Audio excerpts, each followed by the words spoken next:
Hello everybody, Dave Neal here, stand-up comic and host of Bachelorette Recap, Katie Thurston season premiering June 7th, 2021, right around the corner. So fast approaching that Katie Thurston has already finished her season of production, just wrapped this past week, and we have a title here from Us Weekly that says Katie Thurston's Bachelorette season wrapped ahead of schedule. She was in control. So she came too soon is what happened here.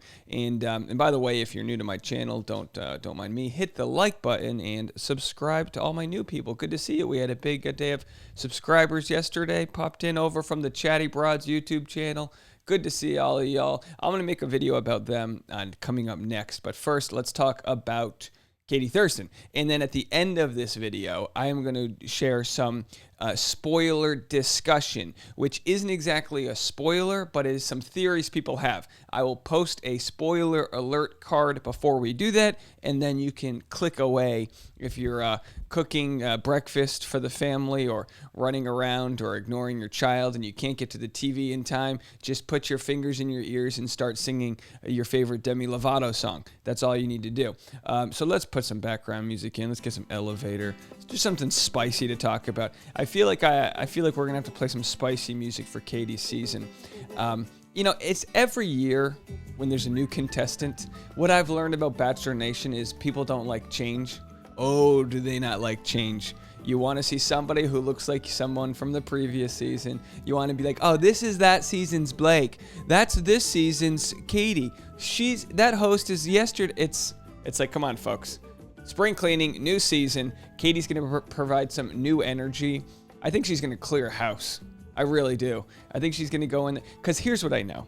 I have this on good accord. Bachelor, you know, they try to control as much as they can. They're like anything. They're a big multi-million-dollar production company, and they want to control what they can control. They want to control what the contestants say and do, even if it's not in their NDA that they sign, even if it's not in their contract. They'll still take for instance the girls from last season of Matt James' season of The Bachelor. You had the Sex and the City girls. You know, it was like Kit and Chelsea and whoever else is part of this. They were gonna have some like show where they call it like Singles of the City, whatever it's gonna be called. That thing got nipped as soon as they released a promo for it. Literally, they released a promo for it and then it disappeared.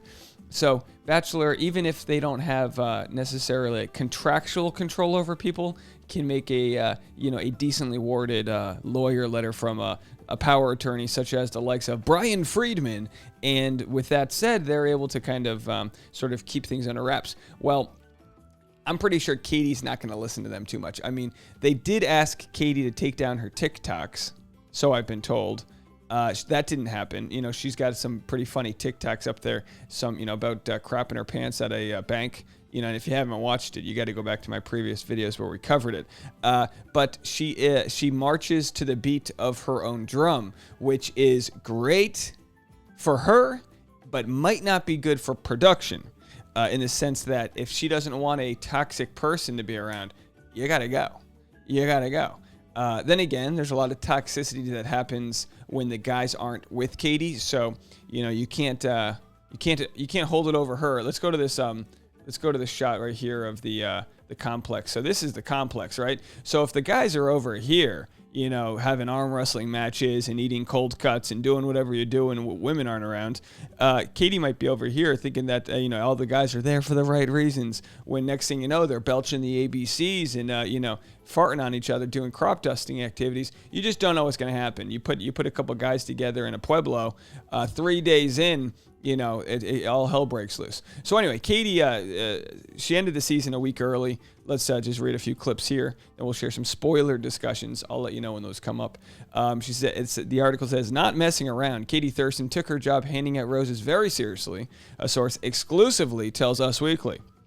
Katie was in control and made sure the men she wanted were there, and the men she wasn't interested in, she sent a pack in.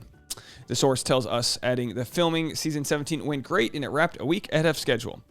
The schedule's only 5 weeks long. It's like, how hard is it to find love in 5 weeks? Katie's like, hold my rose-petaled, dildo, whatever if she doesn't have a sex toy sponsor, I'm sorry, missed opportunity, Katie.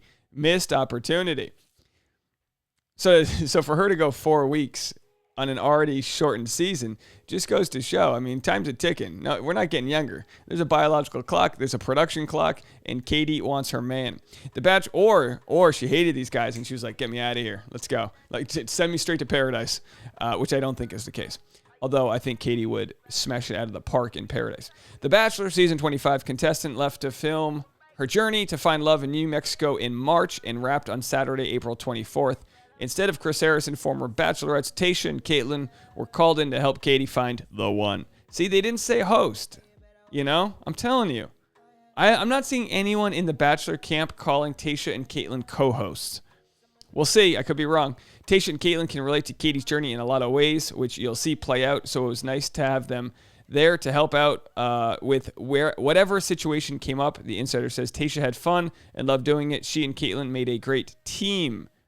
While ABC has yet to announce Harrison's future with the franchise, the insider adds that Adams, for her part, is interested in hosting again. You know what pisses me off more than anything?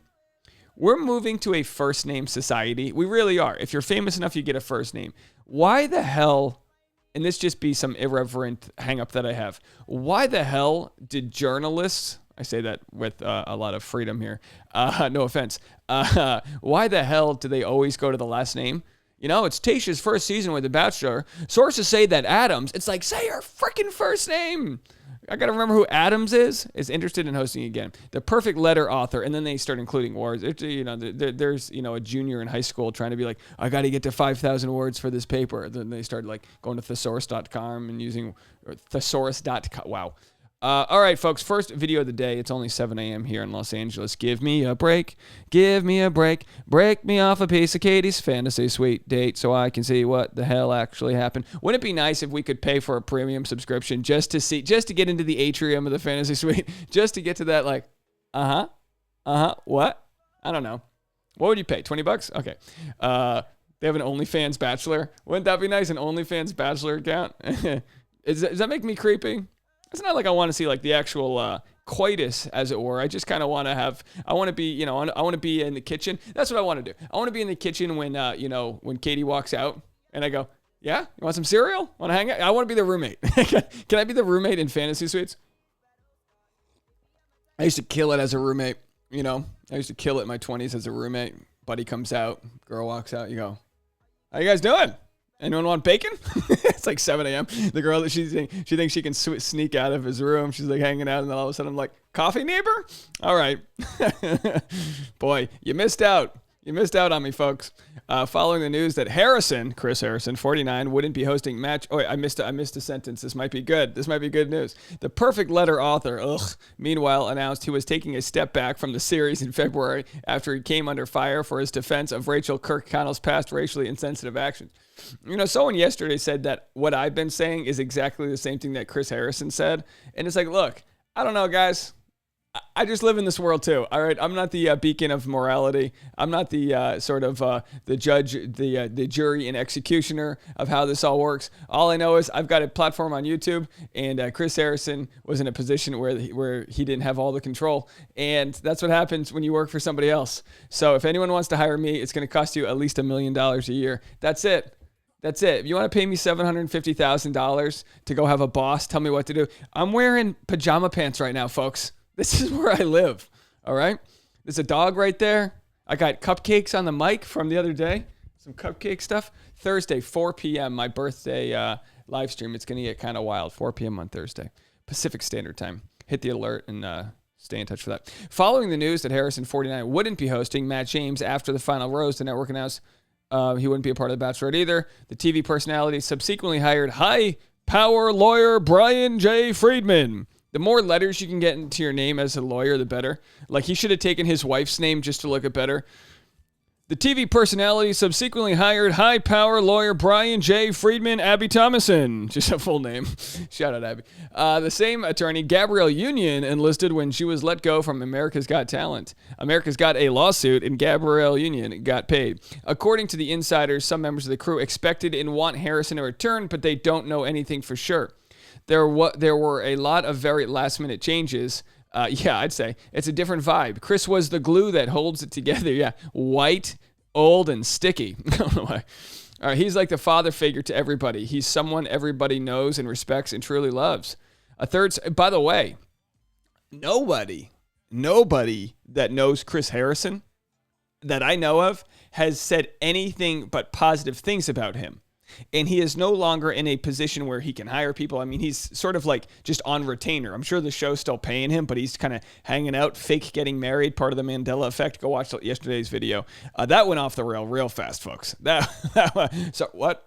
Okay, yeah, the Doves are back. I messed it up again. The Doves are back.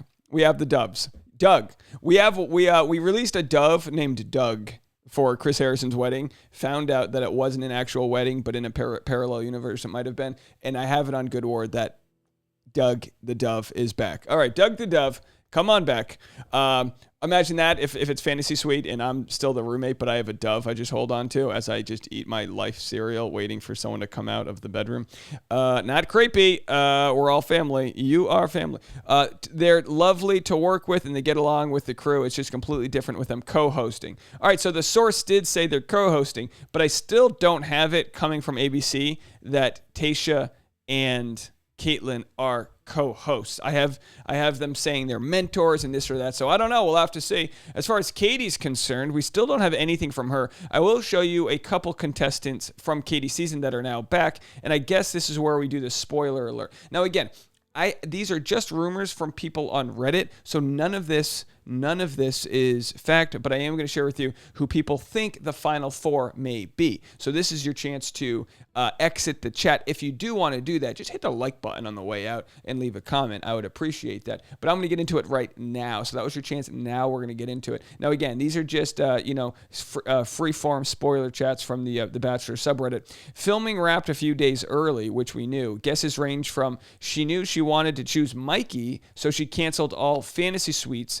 since he's super religious, to they penciled in some bad weather days and didn't need to use them, so they ended filming early. That one makes more sense to me. They penciled in bad weather days. New Mexico, normally it's very dry there and, it's an arid climate, but also, this is the time of year it would be rain season. Let's see if they got wet, and let's see if it also rained. Hey, folks. All right, we're getting into it. All right. They think Reality Steve, that's not it. They think, all right, yeah, that is it. They think Reality Steve will post some spoilers tomorrow, that's today, to deflect from Demi calling him out for being a creepy D-bag. That's a random thought, but we'll have to see. Nothing like the news cycle where you have some weird news against you, so you just start dropping dimes on people. Oh, you don't like me? You just start. That's like when you're a pirate ship and you're being chased by the Spanish battalion, so you have to start dumping doubloons. You didn't think I'd say dumping doubloons, did you? I wish I had a pirate podcast called Dumping Doubloons.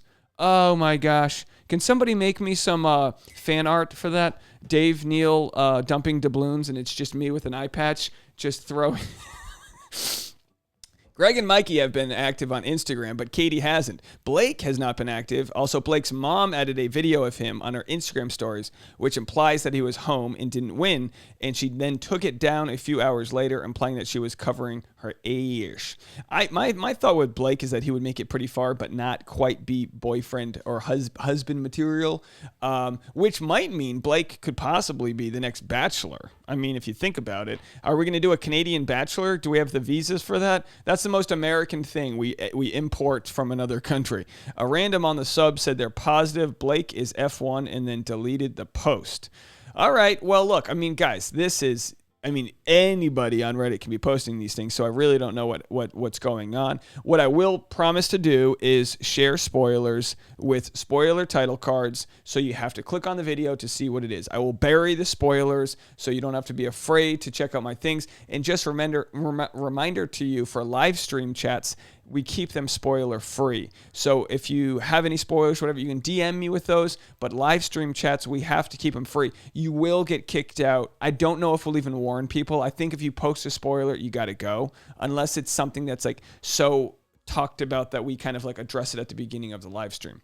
So here's Mikey. This is who people were talking about.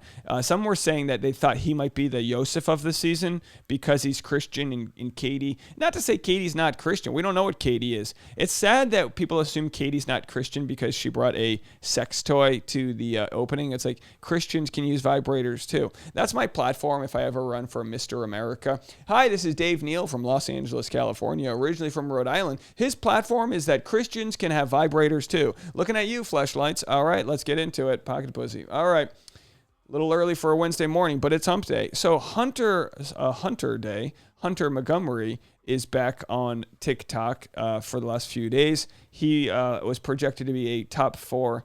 I don't know. Look, I'm not here to make fun of anyone. The TikTok, and again, I'm sure I'm guilty of it too. There's like a TikTok sort of way of talking, and like there's like a thing that works on TikTok, and I just can't buy it. I don't know. I can't get my face to look young enough to be on TikTok. I am on TikTok, but I only put, I don't think I've got anything good on there. You can go find me, same handle as my Instagram.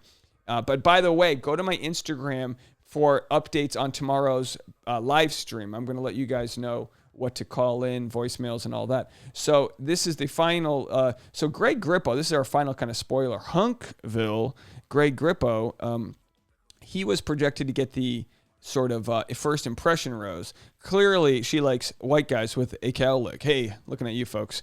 Who is Greg Grippo? So they do the whole thing. He's from Jersey. Jersey guys, look, hey, what do you know? I got an uncle. He makes a good sauce. What do they call it? Gravy? Tomato sauce?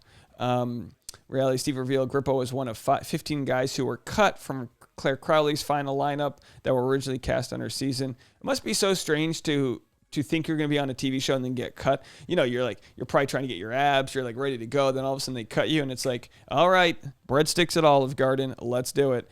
All right, there's Katie. She's wearing an AirPod to show she's cool. We love Katie. Ripped knee. She's just, we can't see what kind of toes she has, but God only knows they're not Greek. I don't even know what that means. Katie's 30, became an instant fan favorite for her memorable arrival on night one. This article is from The Sun. Clearly, they cut their budget on the editors, where she introduced herself to James. The 30-year-old is adventurous, daring, and ready for a man with whom she can build a life.